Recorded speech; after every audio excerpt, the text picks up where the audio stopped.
I'm the one personally that answers every phone call and every email. I go look at every job myself. So they're dealing with the same person, and you develop a relationship when you're not getting somebody new every time, you know? All right, well, welcome listeners to the first ever Chips and Chat podcast brought to you by Hill Industrial Tools. I'm your host, Mitchell Middlestead, and I'm here right now with Jordan Ohman of Dynamic Welding Machine in Grand Forks, North Dakota. Thanks for coming on, Jordan. Yeah, appreciate you having me. So, Jordan, quick icebreaker question. If you were to have any tool available to you in the world, what would, no budget, no constraints, what would it be? I'd say the one tool that we don't currently have that I would like to invest in the future would probably be a tube laser. We have a pretty good demand for it around here. I mean, obviously, if money's no object, it'd be great to have, but maybe someday, somewhere down the line, we could invest in that, and that'd probably be my one. Okay, all right. Well, so can you just share with me your journey into the welding and machining industry in general? How did you get started? Was it like a family thing, or how did you end up here at Dynamic Welding and Machine? Well, it's kind of an ironic story, but yeah, I never knew that I wanted to go into welding. I went to college here in locally at the University of North Dakota for business management, and I had met Jamie. He's the owner of Dynamic, and I met him through hunting, and we got along well, became good friends. So he kind of taught me. He's been in welding since he graduated high school, so it kind of just picked it up on for fun or whatever, and ended up making a career out of it at a different company. And then when Jamie started on his own in 2013, I was his first employee hired.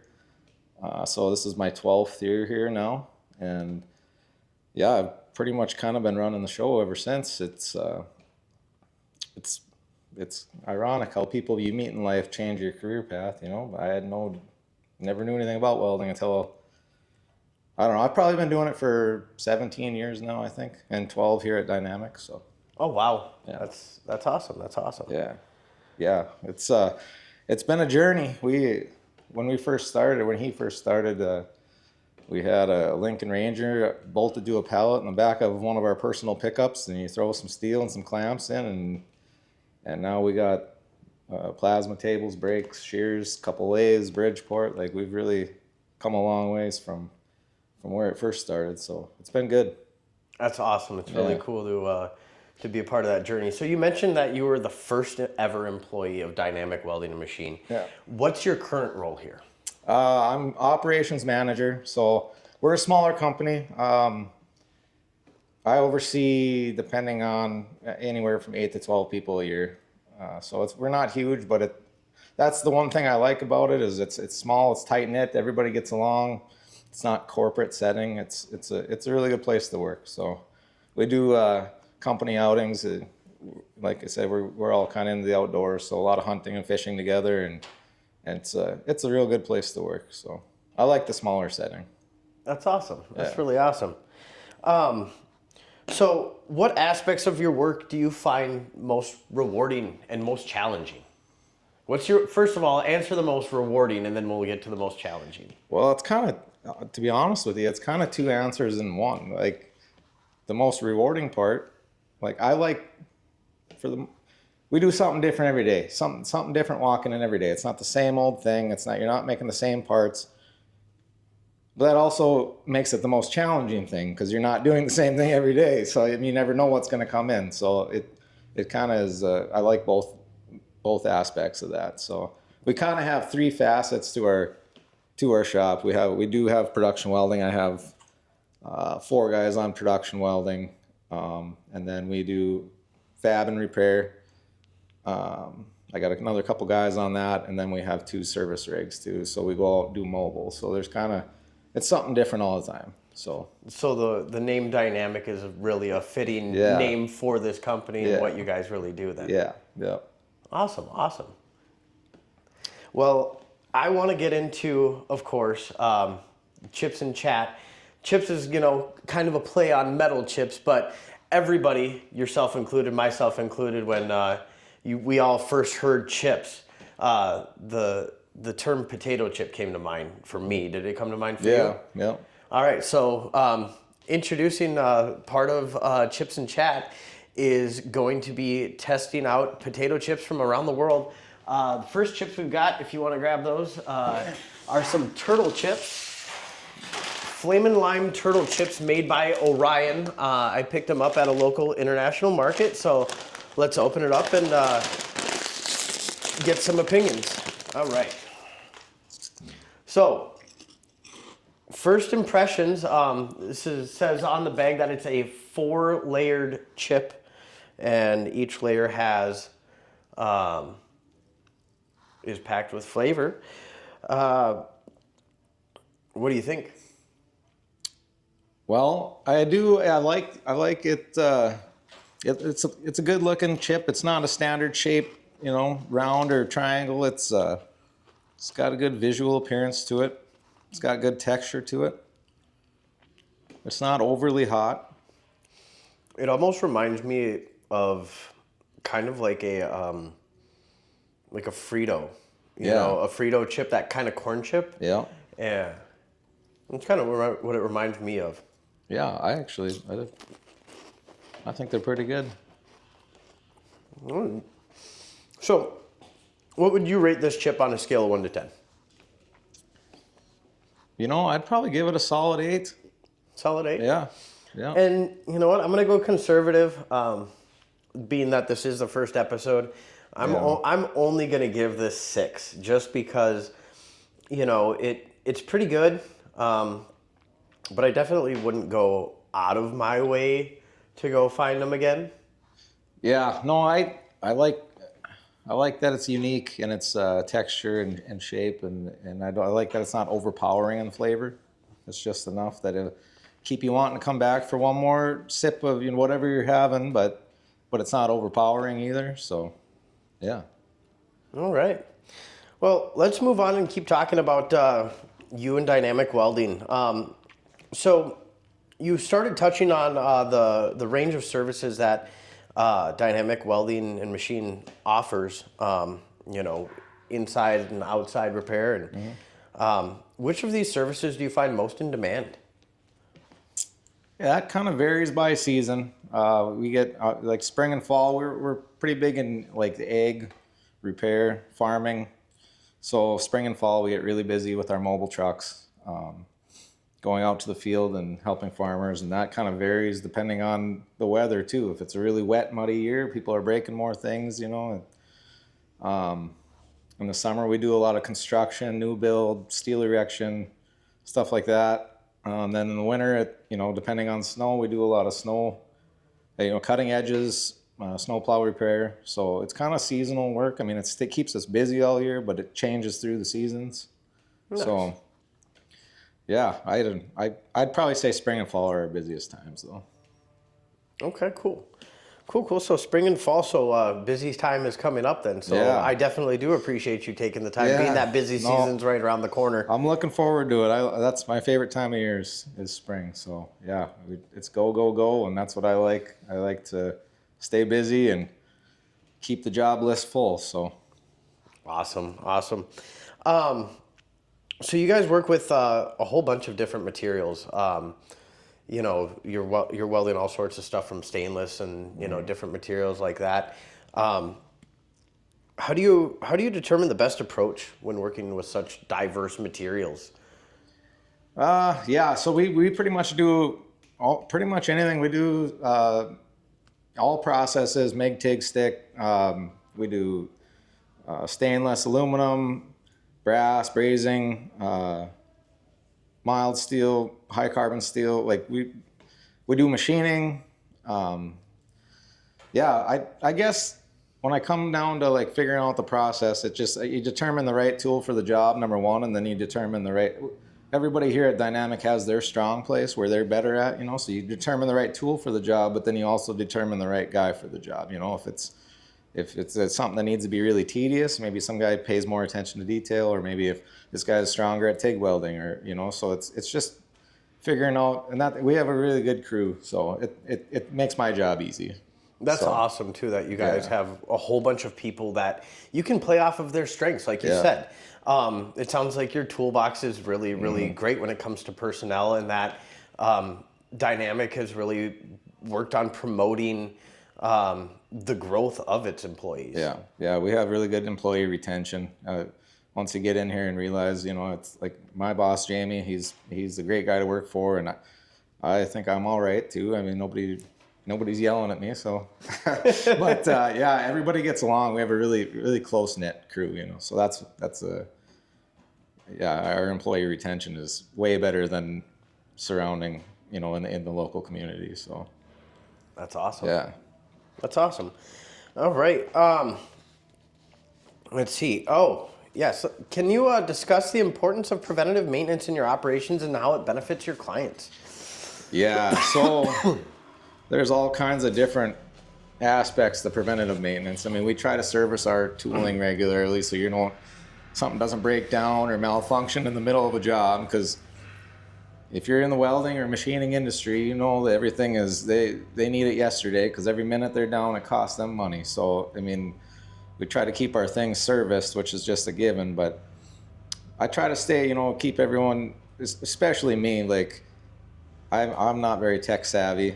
I went to school for business and I'm a welder. So like we have a plasma table and computers are not my thing. So I try to, in my downtime, I try to learn new things and YouTube videos and try to stay up to date, and so that when a job comes in, I'm fluent with it and it's something you have to practice if you don't do it every day. So that kind of goes to, maintenance too. So I like it. yeah. PM not only on your equipment but on your personnel too. Yeah. That is really huge, and I love to hear that you guys are promoting that personal growth in your own skill set as well. And even employees, if they don't feel like there's where they want to be at with a certain process or something, if we have slow time, grab some material and practice.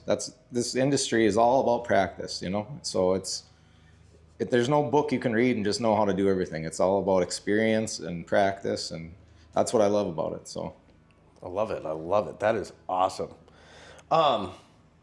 So with services like production welding and machining, how do you ensure precision and quality in your higher volume projects? So we do, yeah, and that's been an ongoing, we keep adding things, but essentially the basics of it is we have checklists. Just go right back to basics. We have checklists, and then we have a 3-step process. So you have the guys that are building it. They're responsible, for getting it right. Sometimes when you build the same thing all the time, you tend to overlook certain things. You kind of get vision blind to it, So I have Kyle, he's my production manager, and he goes through it after they're done building it, puts his eyes on it, and then before anything leaves the garage door, I put my eyes on it. So it's like a 3-step check process, So, and then we have a checklist that highlights commonly missed areas or something, that. So yeah, we don't have a lot of errors. We've had our main production contract we've had since the beginning, 12 years now, and we've had some other temporary part-time ones. We made some tillage equipment for a big company down here, and then we've done some potato farming equipment. So we're pretty well versed in the production line of things, and yeah, we don't have a lot of errors with that. So That's awesome. That's awesome. So how do you guys balance the decision between investing in new equipment versus maintaining existing machinery? yeah, I'd say, well, we're a smaller company, so trying to buy new equipment nowadays with the price on it, I mean, we don't get a lot of new. But there's certain equipment, we don't manufacture thousands of parts a day. So like we can get by with a couple-year-old machine or something that's not quite up to date. I mean, we do have like CNC brakes, and we have a plasma table, with all the, software, but we're not doing 1,000 parts a day. Like we do one-offs a lot of time. So we don't need top, brand new equipment, but we can still get the job done with something that is a couple of years old or something. So as long as you service it, maintain it, take care of it, use it to what it's made to be used for, we don't have any problems with that. So Obviously, like we kind of have all the equipment we need now. Now it's just a matter of just upgrading it every couple of years, and maybe we'll get to that point. So, Awesome. And then, so what kind of processes have you personally taken to help improve the efficiency around here in general? oh, every day it's all I think about is how can we be more efficient, get more money coming in and less money going out. That's what my job is here. So I unfortunately I would like to do a lot more welding than I do, but yeah, I kind of take the lead role on just seeing how we can maximize efficiency and saving a dollar here where you can, and that's all money that we can put back into the business, whether it's an employee wages, it's upgrading equipment, it's stuff like that. So that's kind of, I would say that's one of my main jobs here. So yeah, I don't have a short answer for you, but it's an ongoing doesn't process. have to be a short answer. It's always just interesting to see how everybody just goes after improving upon what they're already doing and being more efficient. Well, it's having the right mentality. Just you can always. That's what I like about this industry. You can always lay a better weld than your last. You can always do a better repair. You can always be more efficient. You never nailed it. You know what I mean? Like it can always be better. That's what I like about it. So that's my challenge every day when I come to work, and that's what keeps me coming back here for 12 years. I love it. I love the challenge. And that's really great too. How you were saying right in there, you had mentioned that you can always do a better repair. You can always do a better weld, and you were talking about bringing efficiency to the company. But I like how you touched not only on bringing efficiency to the company, but bringing improvement and efficiency to the customer as well. Mm-hmm. Yeah. That's really cool and really nice to see the customer service touch there. Yeah, I've got to know some of these customers. I was the only employee. I was the one welding on all their stuff 12 years ago, and they're still coming back. That's my reputation. That's our company's. That's Jamie's reputation on the line.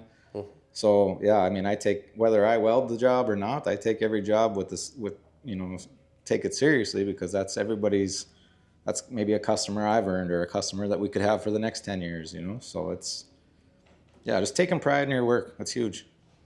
Awesome. And so what are some current trends in the weld and fab industry that you're excited about coming up? Yeah, trends. Technology is crazy. It's a lot different. I started on an old tombstone welder, and now they got digital displays and remote controls, and yeah, it's come a long ways. Honestly, I can't keep up with it, but it's cool to see all that new technology and crazy things you can do nowadays, new equipment. Yeah, I'm excited just for where the future of it goes. We do a lot of the repair and fab, so there's job security there. You're not going to get into robotic welding for repair and fab, like you would production welding. So it's kind of job security, and but some of that stuff kind of does fascinate me to see that stuff too. So yeah, I think it's headed in a good direction. I think there's always going to be the work there. People don't weld on their own stuff like they did 30, 40 years ago. Now they hire it done, which is, I guess, why I have a job. But yeah, I feel good about it. Awesome. So what advice would you offer to individuals aspiring to enter the welding and fabrication field today? Yeah, I would just, I think it's a very good trade to go into. Like I just touched on it, it's never going to go away, or not in my lifetime probably. So it's always going to be needed. It's a pretty respectable, and it pays fairly well, depending on what level you're at. It's all experience, but I would say, like, my advice is just keep a level head.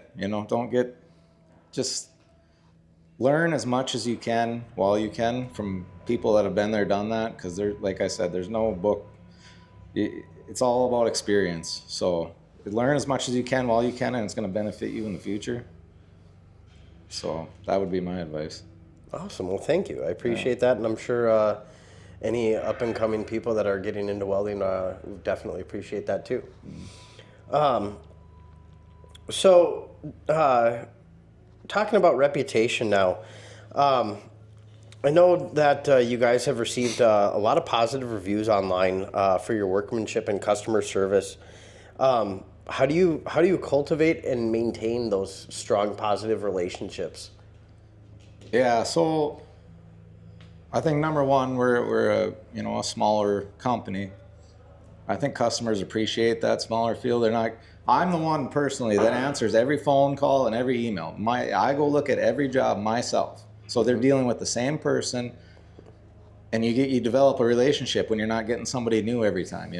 Like literally every customer we've had since I've been here, I've talked to. Like, so I think just that you develop that trust, and I think the customers really appreciate that. And then they get to know the workers. I don't go on every call, but I go out and I'll introduce them. Hey, this is Dean. He's going to take care of your call today.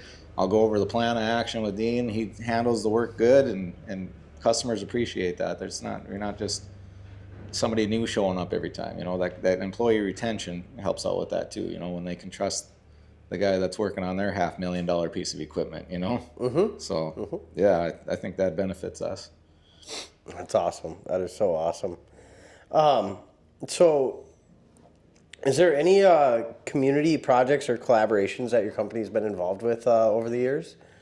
Yeah, we do a lot of sponsorships around the community, help support high school sports teams, benefits for cancer benefits or whatever it may be. We try to contribute back to where we can in the community. And then, just working on community projects, we've done a ton of stuff at the university here in town. Yeah, it's kind of cool. I mean, we venture out of town. We've been as far as, I don't know, 8 hours away from here working on jobs, but I'd say the majority of our work's within 60 miles. So you drive around, whether it's in town or out of town, and yeah, I worked on that. I built that. I did that. It's kind of nice to see something that you worked on, that's being used today. It's kind of a sense of gratification, I guess. So I love that. A real sense of pride and ownership. yeah.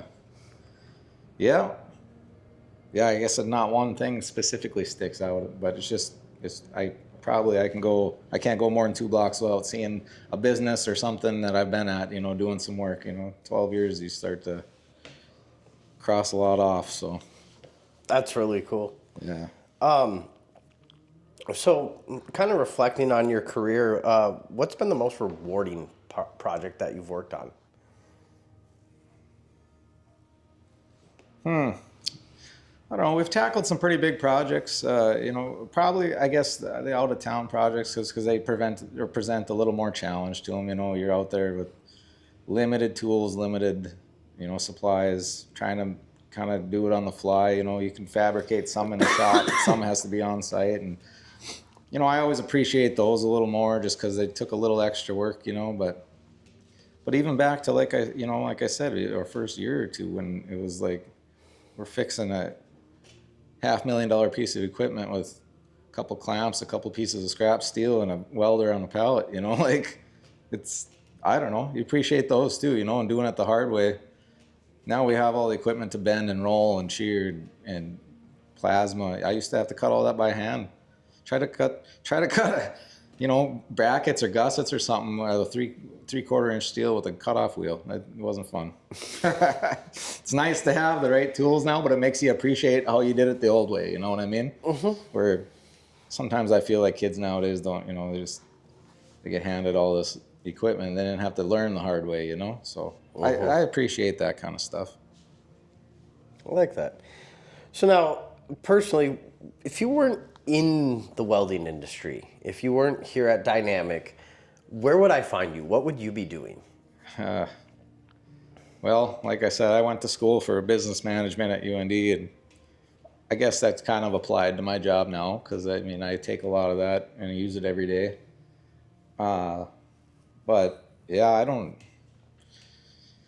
I guess I'm not sure. I didn't really have a plan coming out of high school. I was always handy with, like working with my hands, but I didn't really have a plan coming out of high school. So I went into that management. That's what my dad does and my grandpa did. So it's kind of just what I knew. That's what I went for. And luckily it just worked out for me. I love what I do every day now. So You'd probably find me in somewhat of the same role, but I have no plans on leaving the welding industry. So, well, we're glad to hear that for everybody that's getting work done in town here and everywhere that you guys service. yeah. So you mentioned being an outdoors guy and stuff like that, but is there any hobby that you have that would like surprise anybody that's watching right now? No, I'm pretty typical of what you'd probably expect. Yeah, I like to ride motorcycle. I like hunting, fishing. I watch almost every Twins baseball game. Played baseball growing up. I don't know. As far as a surprise hobby, I like playing cards. I guess I'm really into cards and card games. What's your favorite card game? Rummy. Rummy. Nice. I'm a cribbage guy myself, but I play a little bit of rummy here and there. I've been trying to learn cribbage, but they go too fast for me. I can't. So I just practice and do a lot of watching. Do a lot of watching. Well, it's a lot of watching versus a lot of losing is what it seems to be for me. So just kind of starting to wrap up here. Where can our viewers learn more about Dynamic Welding Machine and the services you offer? How can they get a hold of you? Yeah, so you can call me anytime. Like I said, or Mitch said, my name's Jordan. 701-740-2987. I have that phone on me 24/7. If it's after hours, it doesn't matter. I pick up no matter what, except for when you call. Well, that's true. That's true. Otherwise, email jordan@dynamicweldingnd.com. We have Facebook. Just look up Dynamic Welding. Yeah, I guess, you can reach out to me anyway, but I'm kind of rather talk to you in person or shake your hand, and I'm a very in-person person. So yeah, like I said, call me anytime, and we'd love to help you out. We do travel if you're not near us, or we can work something out. If you need parts made, we do have the abilities to produce parts, weld parts, repair. Yeah, anything you need, we'll make it happen. So. And what's your guys' address here? Since you said you want people to come and see you in person, what's your address to come and find you in person? Yeah, it's 2004 Demers Avenue in Grand Forks. It's one of the main roads in Grand Forks. You can't miss us. Big sign out front. But if you do have trouble finding it, give me a call. I'll direct you. But I can come to you too. So. Sounds good. So, any final thoughts or advice you'd like to share with our audience at all? No, just we appreciate. I feel lucky to have been in this industry and work for a great company, and no matter what you do, just take pride in your work and enjoy your job you go to every day. So. Well, I can't thank you enough. Appreciate Thanks, Mitch. it, Jordan. I appreciate it. And for all of you, everybody, thanks for tuning in to our first ever Chips and Chat podcast. Shot live here on site at Dynamic Welding Machine here in Grand Forks, North Dakota. Coming up, can't wait to share many more episodes with all of you and explore the machining world here in North Dakota, Minnesota, as well as around the area. And if you need any cutting tool help at all, look up hillindustrialtools.com. Or you can find me, Mitchell, at MITTELSTAEDT at hillindustrialtools.com or 612-327-4836. Everybody have a great day. Looking forward to see you guys on the next episode of Chips and Chat.